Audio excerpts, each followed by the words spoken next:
আমরা গতকালই যখনই আমাদের সর্বভারতীয় তৃণমূল কংগ্রেসের ওয়েবসাইটে ডিক্লেয়ার হয় গোটা রাজ্যের প্রত্যেকটা জেলায়, যখন আমরা দেখলাম যে আমাদের বহরমপুর মুর্শিদাবাদ সাংগঠনিক জেলায় আবার পুনর্বার আমাদের সকলের প্রিয় নেতা, মুর্শিদাবাদ জেলার বলিষ্ঠ নেতা, কান্দি বিধানসভার 4 বারের বিধায়ক, তিনি আবার পুনর্বহাল হয়েছেন। তো এটা আমাদের কাছে অত্যন্ত আনন্দের দিন এই কারণেই, কারণ আমরা বিগত দিনে তারই অভিভাবকত্বে আমরা এই মুর্শিদাবাদে সংগঠনের কাজটা করি।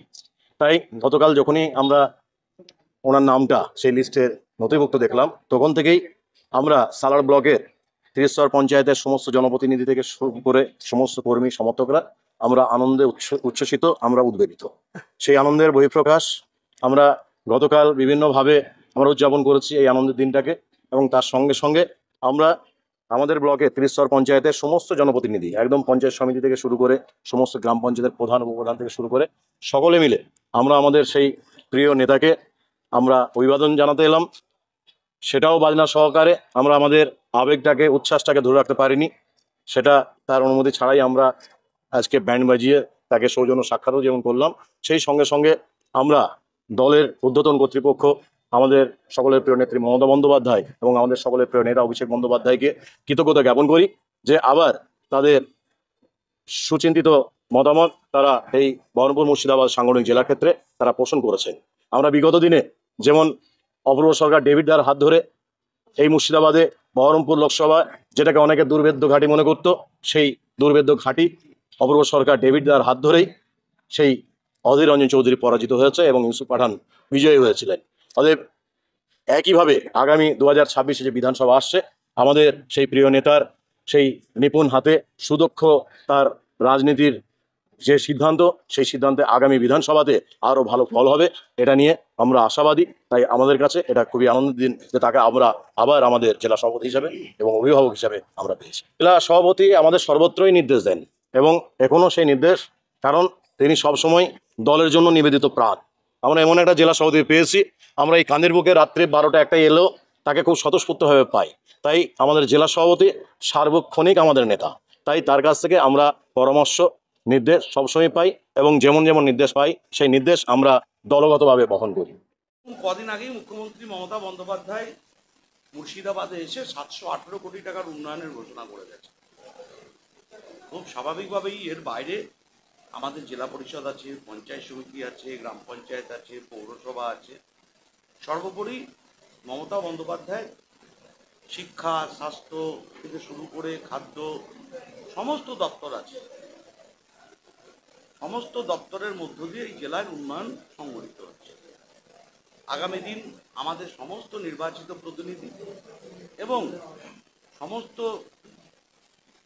মমতা বন্দ্যোপাধ্যায়ের যে দপ্তর এবং আমরা তৃণমূল কংগ্রেস কর্মীরা একসাথে মিলিতভাবে সমস্ত প্রকল্পের কাজ মানুষের সাথে এবং পাশে থেকে তাদের কাছে পৌঁছে দেওয়ার, এটাই হচ্ছে একজন রাজনৈতিক কর্মী হিসেবে আমাদের কাজ। এই মুর্শিদাবাদ জেলা সহ সারা বাংলায় 34 বছরে বামপন্থী উন্নয়নের ফসল হচ্ছে এই জেলার, এই বাংলায় 11টা জেলা পিছিয়ে পড়া জেলার তালিকায় ভারতবর্ষ সরকারের তালিকায় ছিল। অর্থাৎ ভারতবর্ষের সরকার যে তালিকা প্রকাশ করে প্রত্যেক বছর, সেই তালিকায় 2011-তে 11টা জেলা পিছিয়ে ছিল। ঠিক 12 বছর শাসনের পর 2023-এ ভারতবর্ষের সরকার যে তালিকা প্রকাশ করেছে, সেই তালিকায় এই বাংলার একটিও জেলার নাম নাই, মুর্শিদাবাদের নাম নাই। তাহলে বুঝতে পারছেন যে এই বাংলাকে মুখ্যমন্ত্রী মমতা বন্দ্যোপাধ্যায় শিক্ষা, স্বাস্থ্য, নারী উন্নয়ন থেকে শুরু করে সর্বস্তরে যে উন্নয়ন ঘটিয়েছে, তারই প্রতিফলন হচ্ছে যে পিছিয়ে পড়া জেলার তালিকায় ভারতবর্ষ থেকে তার নামটা বাদ যাওয়া।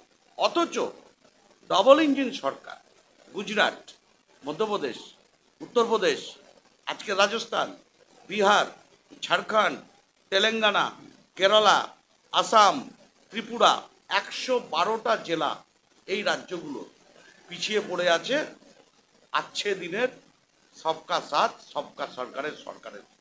এই বাংলা নাই, কারণ মুখ্যমন্ত্রী মমতা বন্দ্যোপাধ্যায় তার সুনির্দিষ্ট মানুষের পাশে থাকার যে অঙ্গীকার, সেই অঙ্গীকারকে কাছে লাগিয়ে এই বাংলাকে এগিয়েছে, মুর্শিদাবাদ জেলাকে এগিয়েছে। আগামী দিন এই মুর্শিদাবাদের মানুষের আশীর্বাদ, স্নেহ, দোয়া, ভালোবাসা সাথে নিয়ে আমরা তৃণমূল কর্মীরা সকলে একসাথে আরও এগিয়ে নিয়ে যাব মুর্শিদাবাদ জেলাকে অভিষেক বন্দ্যোপাধ্যায়ের নেতৃত্বে। যে গুরুদায়িত্ব অর্পণ করেছে মমতা বন্দ্যোপাধ্যায়, অভিষেক বন্দ্যোপাধ্যায় শ্রদ্ধা জানাই, মমতা বন্দ্যোপাধ্যায়কে, অভিষেক বন্দ্যোপাধ্যায়কে অভিনন্দন জানাই।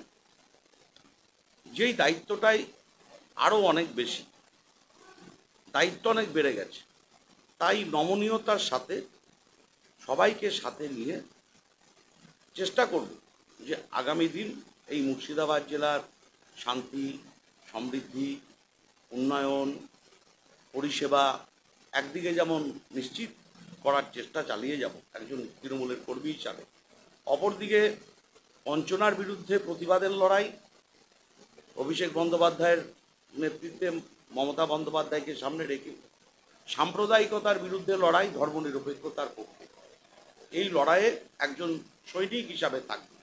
আমরা চাই শান্তি, সম্প্রীতি।